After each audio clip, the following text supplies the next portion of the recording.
Hey guys, welcome back to Marriages Restored in Faith. My name is Dora. It is July 24th, 2024. It is Wednesday. We thank you for joining us. And again, as you can see, I am a Lone Ranger. Ray is busy right now. If you saw our previous video, his schedule changed a little bit these couple of weeks, so I will be bringing some short videos just to help help me, also help us, to prepare and to get ready for these times that are changing on us. Um, so today, as you can see on the title, it is, do you have enough water stored? I think that's, maybe I chopped all that up. I might have. My daughter's going, yeah, you did. And so that is a very good question, because you have to really think about your basic needs. Last video that we made, it was about vacuum sealing, and if you've been following us for a while, you also can see that we have some uh, for electricity, solar. We also have, also like your backpacking and stuff, various things that we have been putting up. But today I want, let you know about another basic necessity that you have to really think about is water. And of course, if you know the rule of thumb is that we can only survive for 3 days without water. 3 days, guys, just 3 days. So really, we have to really think about how much, intake of water, and that's just, you yourself intaking it. So you have to, think about long term, how much can I store? And you might be one of those that, say, well, I really don't have, any storage. I live in an apartment, or I live, in a guest house in the back of my, parents' house, or you're renting a guest house from someone and you really don't have enough, space to do it. Well, that is, space does come in consideration. But if you, there's a lot of ways to be able to store water. And of course, you go to the water bottle, just your regular water bottle, and you buy them in cases that you can stack those in the corner of the room. Start stacking them, and be able to get enough for your family. And also, you can also do gallons of water. And I believe I have an article that my daughter can pull up right quick, and it kind of gives you the stats, of how much water each person needs.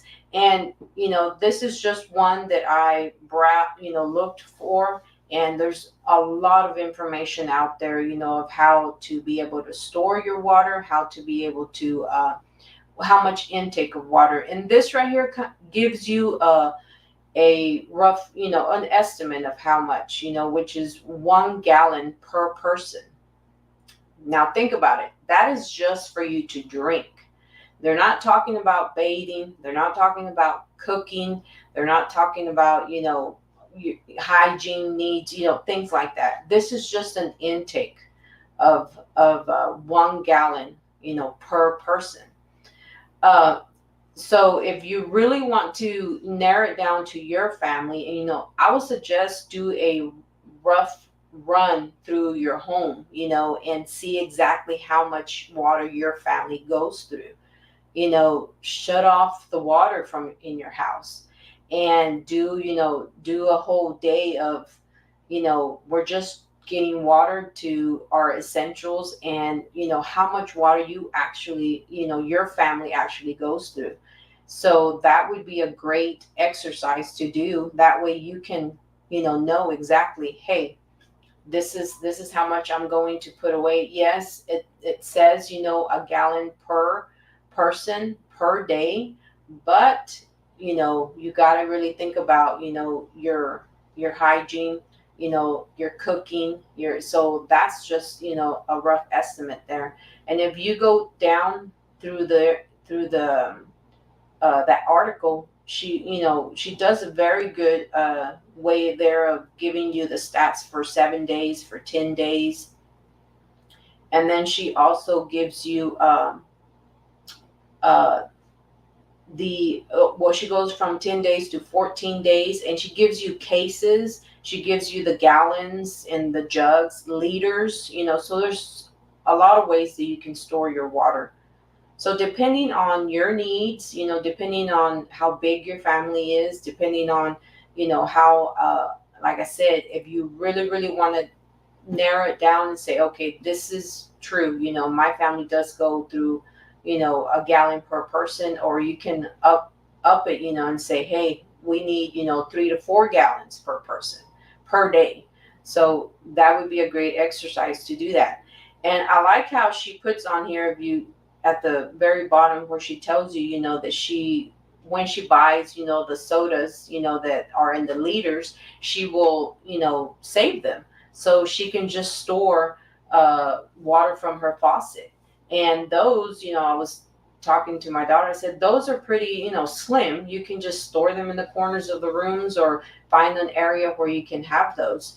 And that could just be, just to wash your hands. That could be just to, bathe, to get in the shower and just bathe. Another tip also that I read on there that she says is to drain out the water heater. When you really, really need to, you can use just about anything. You'll be able to take that water from the water heater and use it, to wash your hands, to bathe, stuff like that. Another consideration with storing your water, also, you have to think about filtration.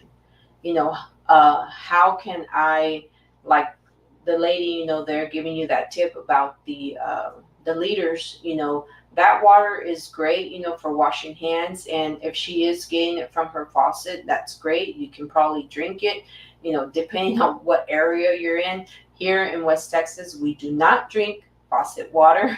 We have to buy our water.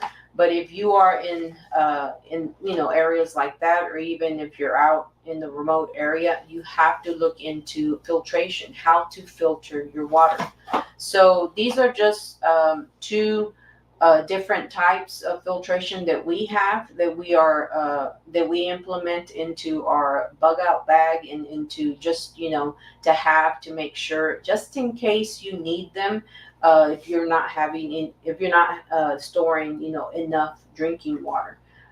So this one right here is just a mini one, and they call it the mini because you can actually put it inside your water bottle, and it filters your water before you actually drink it. So there's this kind here, and again, there's several kinds that you can look up and do your research on, and see which best fits your needs. And then there's also this mega one here that you can actually put into like a bigger container and filter your water through there.